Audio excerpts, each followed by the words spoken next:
নমস্কার বন্ধুরা, ইতিহাসের ইতিকথার নতুন পর্বে আপনাদের সকলকে স্বাগত। হিন্দু গৃহস্থ বাড়িতে প্রত্যেক দিন দেবী লক্ষ্মীর অর্চনা করা হয়, আর প্রত্যেক বৃহস্পতিবারে মা লক্ষ্মীর সাপ্তাহিক পুজো হয়। প্রত্যেক বৃহস্পতিবারে লক্ষ্মী পুজোর সাপ্তাহিক ব্রততে আমরা মায়ের পাঁচালি বা ব্রত কথা শুনে থাকি বা পড়ে থাকি। বাংলার 12 মাসের প্রত্যেক মাসের লক্ষ্মী পুজোর আলাদা পাঁচালি বা ব্রত কথা রয়েছে। আজকের পর্বে আমরা বৈশাখ মাসের লক্ষ্মী পুজোর ব্রত কথা রতা কাঠুরিয়ার উপাখ্যান পাঁচালি আকারে শুনে নেব। আসুন শুনে নেওয়া যাক। মগধ দেশেতে এক কাঠুরের বাস, অতি দুঃখে কষ্টে তার কাটে 12 মাস। রতা নাম হয় তার ধার্মিক সুজন, দিবানিশি লক্ষ্মী দেবী করয়ে পূজন। জন্মাবধি হেরে নাই সুখের সে মুখ, সংসারেতে ছিল তার অতি বড় দুঃখ। এত দুঃখে সদা ডাকে লক্ষ্মী মাতা বলে, প্রভাতেতে লক্ষ্মী স্মরি বনে যায় চলে। কাঠুরেতে শুষ্ক কাষ্ঠ করিয়া ছেদন, 5 বোঝা বাঁধি করে গৃহেতে গমন। 1 বোঝা কাঠ দিয়া কহিলা ধোপায়, অপরাহ্নে ধোয়া বস্ত্র দিও গো আমায়। পুনঃ 1 বোঝা লয়ে সহিসের বাড়ি, বিনয়ে কহিল অশ্ব দিও মোরে ছাড়ি। শেষ 3 বোঝা লয়ে যায় বাজারেতে, বিক্রয় করিয়া কেনে খাদ্যদ্রব্য তাতে। গৃহেতে ফিরিয়া রতা করে স্নান দান, লক্ষ্মী দেবী পূজি তবে রেধে বেড়ে খান। শুভ্র বস্ত্র পড়েছে রজকের কাছে, লয় পরে অশ্ব সেই সহিসের কাছে। অশ্বপৃষ্ঠে রতা যায় সমুদ্রের ধারে, তথায় বাদশা এক রতারে নেহারে। হেরিয়া তাহারে বাদশা চিনতে মনে মনে, মনে হয় কোনো রাজা এসেছে এখানে। দেওয়ানের প্রতি তিনি কহেন বচন, এ রাজ্য কাহার ওরে কর জিজ্ঞাসন। দেওয়ান দ্রুত আসি রতারে পুছয়, এ রাজ্য কাহার হয় বল মহাশয়। উত্তর না দিয়া রতা নির্বাক রহিল, দ্রুত বেগে অশ্বচরী তথা হতে গেল। দেওয়ান ফিরিয়া গিয়া বাদশারে বলে, পরিচয় নাহি দিয়া ভদ্র গেল চলে। এত শুনি বাদশাহ দেওয়ানে কহয়, কালী যদি আসে হেতা নিও পরিচয়। অশ্বপৃষ্ঠে রতা চলি আসিল যে ঘর, ফিরে দিল অশ্ব বস্ত্র লয়েছিল যার। অতঃপর আসি রতা আপন ভবন, লক্ষ্মীপদ স্মরি মনে করিল শয়ন। প্রাতকালে উঠি পুনঃ লক্ষ্মীরে স্মরয়, কাননে প্রবেশী তথা কাষ্ঠ যে কাটয়। কাটিল অনেক কাষ্ঠ কি বলিব আর, সহসা দেখিতে পেল বহুমূল্য হার। বুঝিল লক্ষ্মীর কৃপা তাহাতে অপার, ধরা মাঝে সমতুল্য নাহি কিছু তার। হার আর কাষ্ঠ লয়ে আসিল যে ঘরে, বাজারেতে কাষ্ঠ যত বিক্রয় সে করে। চাল ডাল কিনি পুনঃ ফিরিয়া তখন, স্নান করি লক্ষ্মী দেবী করয়ে পূজন। আহারের পরে গেল রজকের বাড়ি, ধৌত বস্ত্র পরিধিল নিজ বস্ত্র ছাড়ি। সহিসের পাশে গিয়া তুরঙ্গম চায়, নবসাজে অশ্বে চড়ে দ্রুত চলি যায়। সাগরে তীরেতে সে করিল গমন, হেনকালে দেওয়ান আসি দিল দর্শন। নম্রভাবে সে তখন রতারে জিজ্ঞাসে, এসেছি তোমার ঠাই বাদশা আদেশে। এ রাজ্য কাহার হয় কহ মহাশয়, শুনিবারে বাদশার ইচ্ছা বড় হয়। শুনিয়া দেওয়ান বাক্য বলে কাঠুরিয়া, কহিতে সময় নাই সব বিবরিয়া। এই লও হার তাই দিও উপহার, আজ্ঞাবাহী নহি আমি তব বাদশার। এত বলি চলি গেল কাঠুরে নন্দন, দেওয়ান বাদশার পাশে করিল গমন। হার লয়ে দেওয়ান বাদশারে দিল, বাদশায় যত কথা সকলই বলিল। বাদশাহ দেওয়ানেরে বলেন তখন, ভালোভাবে দেখো তারই করি অন্বেষণ। এত বলি বাদশাহ যায় তাঁবুর ভেতর, দেওয়ান সতর্ক সদা পথের উপর। বাদশাহ দুধ যাবে খুঁজিতে আসিল, প্রতিবেশী মুখে রতা সকলই শুনিল। তখন ধরিয়া রতা সন্ন্যাসীর বেশ, বনের মাঝেতে গিয়া করিল প্রবেশ।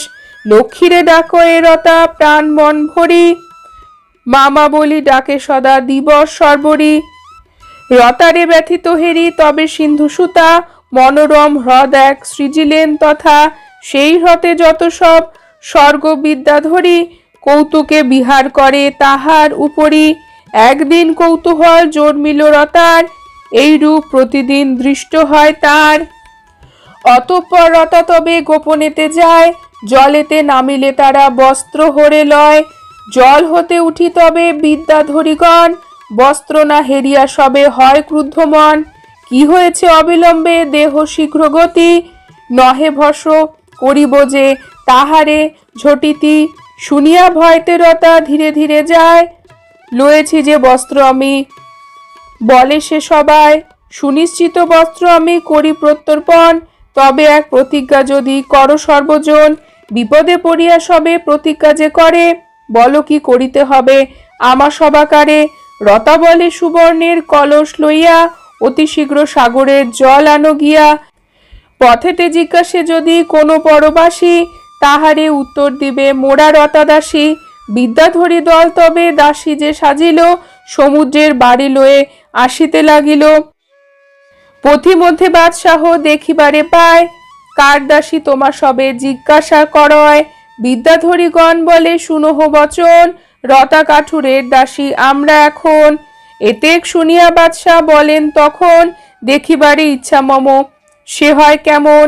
এত বলি বাদশাহ দেওয়ারে সঙ্গ লয়ে, দাসীগণ সাথে যান রতার আলোয়ে। সন্তুষ্ট হইয়া বাদশাহ কহিল রতায়, গুণমুগ্ধ হই আমি তোমার কথায়। এত বলি মগধের ঈশ্বরে বলিল, সেই সব বর্ণভূমি ক্রয় করি নিল। দিব্য এক রম্যপুরী গঠিয়া তথায়, রতা কাঠুর এথে তথা বসতি করায়। ধনধান্যে রতা এবে সর্বসুখী হন, গুরুবারে রতা করে লক্ষ্মীর পূজন। অথ বৈশাখ মাসের প্রত্যেক বৃহস্পতিবারের লক্ষ্মী পূজার ব্রতকথা পাঁচালী এখানেই সমাপ্ত। তো চলছে বৈশাখ মাস। সনাতন হিন্দু ধর্মে বছরের 12টি মাসের মধ্যে বৈশাখ মাস, অন্যদিকে কার্তিক মাস পুণ্যতরা মাস। ভগবান শ্রীহরির অত্যন্ত প্রিয় এই মাস। এই মাসকে বলা হয় মধুসূদন মাস। মধুসূদন মাসে ভগবান শ্রীহরির সাথে সাথে বিষ্ণুপত্নী মা লক্ষ্মীরও পুজো করতে বলা হয়। বলা হয় বছরের এই প্রথম মাসে মা লক্ষ্মীর পুজো করলে সারা বছর আমাদের ভালো যাবে। দেবী লক্ষ্মী ধন, সম্পদ, সুখ, সৌভাগ্য, শ্রী এবং সম্পদের দেবী। তিনি আমাদের সন্তানেরও দেবী। দেবী লক্ষ্মীর 8 রূপের পুজো আমরা করি। বৈশাখ মাসের প্রথম বৃহস্পতিবারে মা লক্ষ্মীকে সন্তুষ্ট করতে আপনি আপনার সংসারে সামান্য কয়েকটি নিয়ম পুজোর সময় করতে পারেন। এই নিয়মগুলির মাধ্যমে দেবী তো সন্তুষ্ট হবেনই, তার সাথে সাথে ভগবান শ্রীহরিরও আশীর্বাদ পাবেন। আপনার সংসারে সুখ সৌভাগ্যের অভাব হবে না। আসুন জেনে নিই, বছরের এই প্রথম মাসে মা লক্ষ্মীর পুজোর জন্য আমরা কি বিশেষ নিয়ম পালন করব। এর জন্য খুব বেশি অর্থ খরচাও আমাদের হয় না। বৈশাখ মাসের প্রথম বৃহস্পতিবারে মায়ের পুজোতে একটি হলেও পদ্মফুল অবশ্যই দেবেন। দেবী লক্ষ্মীকে কমলা পদ্মালয়া বলা হয়, অর্থাৎ তিনি কমলের ওপরে অর্থাৎ পদ্মের ওপরে আসীনা, তার উপরেই তিনি অধিষ্ঠান করেন। মায়ের সবচেয়ে প্রিয় ফুল হলো পদ্মফুল। একটি পদ্মফুল মাকে অবশ্যই অর্পণ করুন বছরের প্রথম বৃহস্পতিবারে। এছাড়াও মা লক্ষ্মীর পুজোতে রঙিন ফুল অবশ্যই দেবেন। লাল রঙের ফুল, হলুদ রঙের ফুল এগুলিও মা পছন্দ করেন। জবা ফুলও দিতে পারেন, দেবী লক্ষ্মী এই ফুলও পছন্দ করেন। নীল অপরাজিতা ফুল, বিশেষ মনস্কামনা নিয়ে যে কোনো দেবী বা দেবতার পুজোতে নীল রঙের অপরাজিতা ফুল দেওয়া যায়। আপনারও যদি কোনো মনস্কামনা থাকে মা লক্ষ্মীর কাছে, তবে অবশ্যই নীল রঙের অপরাজিতা মাকে অর্পণ করবেন আপনার মনস্কামনা জানিয়ে। বৈশাখ মাসের প্রথম বৃহস্পতিবারে মা লক্ষ্মীর ভোগে সাদা রঙের মিষ্টি অবশ্যই দিন। এই দিনে মাকে নারকেলও দিতে পারেন। নারকেলকে বলা হয় শ্রীফল। দেবী লক্ষ্মীর পুজোর জন্য এই ফল প্রশস্ত। এই ফল ভগবান শ্রীহরিরও অত্যন্ত প্রিয়। নারকেল দেওয়ার সাধ্য যদি না থাকে আপনি সাদা রঙের বাতাসাও মাকে দিতে পারেন। এছাড়া মিষ্টি দিতে পারেন সাদা রঙের, সন্দেশ দিতে পারেন, অথবা মাকে ক্ষীর দিতে পারেন, পায়েসও দিতে পারেন। এগুলো যদি দিতে না পারেন আতপ চালের নৈবেদ্য কলার সাথে অবশ্যই দিন বছরের প্রথম বৃহস্পতিবারে লক্ষ্মী পুজোতে মাকে। লক্ষ্মী পুজোর সাথে সাথে ভগবান শ্রীহরিরও পুজো করুন। নারায়ণের পুজোতে তুলসী পাতা দিতে একদমই ভুলবেন না। বছরের প্রথম বৃহস্পতিবারে লক্ষ্মী পুজো করার সময় একটি মাটির প্রদীপ অথবা পেতলের প্রদীপ নেবেন। সেখানে ঘি অথবা সর্ষের তেল দিয়ে আপনি প্রদীপ প্রজ্বলন করবেন লাল রঙের সলতে দিয়ে। এই কাজ করলে আপনার সংসারের নেগেটিভিটি দূর হবে, পজিটিভিটি আসবে, শ্রী এবং সম্পদ বৃদ্ধি পাবে। বছরের প্রথম বৃহস্পতিবারে বৈশাখ মাসে আপনি হাতে একটি লবঙ্গ এবং একটি এলাচ নিয়ে মা লক্ষ্মীর যে কোনো মন্ত্র জপ করতে পারেন। আপনি যদি কোনো মন্ত্র না জানেন তবে মা লক্ষ্মীর নাম আপনি মনে মনে জপ করুন 108 বার। এরপরে মন্ত্র জপ হয়ে যাবার পরে এই এলাচ এবং লবঙ্গ একটি হলুদ কাপড়ে মুড়ে আপনার টাকা রাখার স্থানে অথবা যেখানে আপনি আপনার মূল্যবান সামগ্রী যেমন সোনা দানা রাখেন সেখানেও রাখতে পারেন। সারা বছর আপনাকে এটি রাখতে হবে। বছরের প্রথম বৃহস্পতিবারে লক্ষ্মী পুজোতে মাকে বিজোড় সংখ্যায় কড়ি দিন। কড়ি মা লক্ষ্মীর অত্যন্ত প্রিয়, কারণ দেবী লক্ষ্মীর জন্ম হয়েছিল সমুদ্র মন্থন থেকে, আর সমুদ্র থেকেই পাওয়া যায় কড়ি।